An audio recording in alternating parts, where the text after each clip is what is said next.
गीता ज्ञान में आज हम सीखेंगे त्रिगुणातीत बनो और ईश्वरीय ज्ञान प्राप्त करो। आइए आज हम इसे एक कहानी के द्वारा समझते हैं। इस कहानी में एक व्यक्ति जंगल से जा रहा था कि 3 डाकुओं ने उसे पकड़कर लूट लिया। फिर पहले डाकू ने कहा, हमने इससे सारा धन तो छीन लिया है, अब इसे जीवित रखने का कोई लाभ नहीं, इसे मार दिया जाना चाहिए। तभी दूसरा डाकू ने कहा, अरे नहीं, इसे मारने में हमें क्या लाभ होगा, इसके हाथ पैर बांधकर इसे यहीं जंगल में छोड़ देते हैं। तीनों डाकुओं ने उस व्यक्ति को हाथ पैर बांधकर जंगल में छोड़ दिया। थोड़ी देर बाद उनमें से एक डाकू वापस लौट आया। उसने उस व्यक्ति की ओर दया की दृष्टि से देखा और कहा, आओ मैं तुम्हें जंगल पार करवा देता हूँ। इतना कहकर उस डाकू ने उस व्यक्ति को जंगल पार करवा दिया और कहा कि यहाँ से थोड़ी दूर जाने पर तुम्हें एक सड़क मिलेगी जो तुम्हें तुम्हारे गांव तक पहुँचा देगी। यह व्यक्ति डाकू की इस दया का कायल हो गया। उसने डाकू से कहा कि आपने मेरे ऊपर बड़ा उपकार किया, आप मेरे घर तक चलिए। तब डाकू ने कहा, नहीं, मैं तुम्हारे साथ नहीं जा सकता क्योंकि पुलिस मुझे ढूंढ रही है। इतना कहकर डाकू जंगल में वापस चला गया। असल में ये संसार भी एक जंगल की तरह है। इसमें सतोगुण, रजोगुण, तमोगुण 3 डाकू है। ये तीनों हमें संसार में फंसा लेते हैं। इनमें सिर्फ अंतर यही है कि पहले डाकू की तरह तमोगुण रूपी डाकू हमें मारना चाहते हैं, रजोगुण हमें संसार में बांध कर रखना चाहता है और सतोगुण हमें रजोगुण तथा तमोगुण से मुक्त करता है। किंतु हमें ये याद रखना चाहिए कि सतोगुण भी एक डाकू की तरह है, वह भी हमें तत्व ज्ञान नहीं दे सकता। इसलिए भगवान अर्जुन को कहते हैं कि तुम तीनों गुणों से मुक्त होकर त्रिगुणातीत बनो। त्रिगुणातीत होने से भाव है 3 गुणों से मुक्त हो जाओ। तीनों गुणों से मुक्त होने से भाव है साक्षी भाव रखना।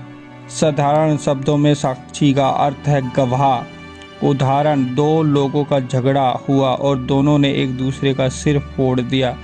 किसी तीसरे ने यह सब देखा, तो जिस तीसरे ने यह सब देखा वह इस बात का गवाह है। साक्षी का अर्थ हुआ निष्पक्ष, खुद को कर्ता ना मानकर जो जैसा है उसे वैसे देखना। मान लो आपने किसी को दुखी देखा, आपने अपना कर्तव्य समझकर उसकी सहायता तो की, परंतु उसके दुखों से दुखी हुए, क्योंकि आप जानते हो जो कुछ हो रहा है उसके पीछे कुछ कारण है। आपने इसमें केवल देखने वाले का ही कार्य किया।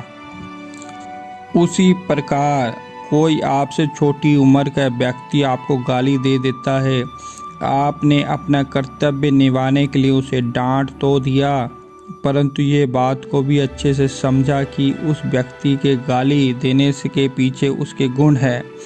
किसी का भी पक्ष लिए बिना जो भी आपके साथ घटित हो रहा है उसको देखना ही साक्षी भाव है। ध्यान दें, अर्जुन में सतोगुण था, परंतु साक्षी भाव से वह सब कुछ नहीं देख पा रहा था, इसलिए वह मोहग्रस्त हो गया।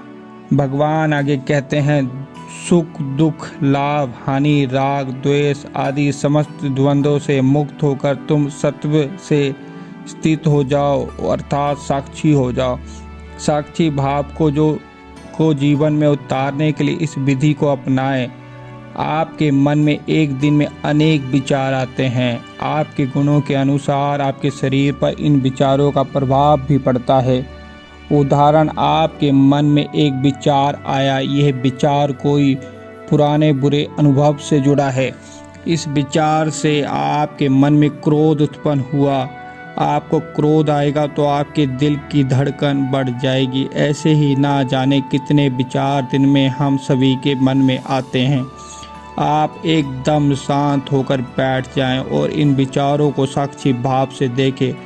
हर विचार को केवल आते और जाते देखें। जब आप साक्षी भाव से विचारों को देखेंगे तो आप इन विचारों के साथ जुड़ेंगे और न ही आपको भावनाएं इन विचारों के साथ जुड़ेंगी।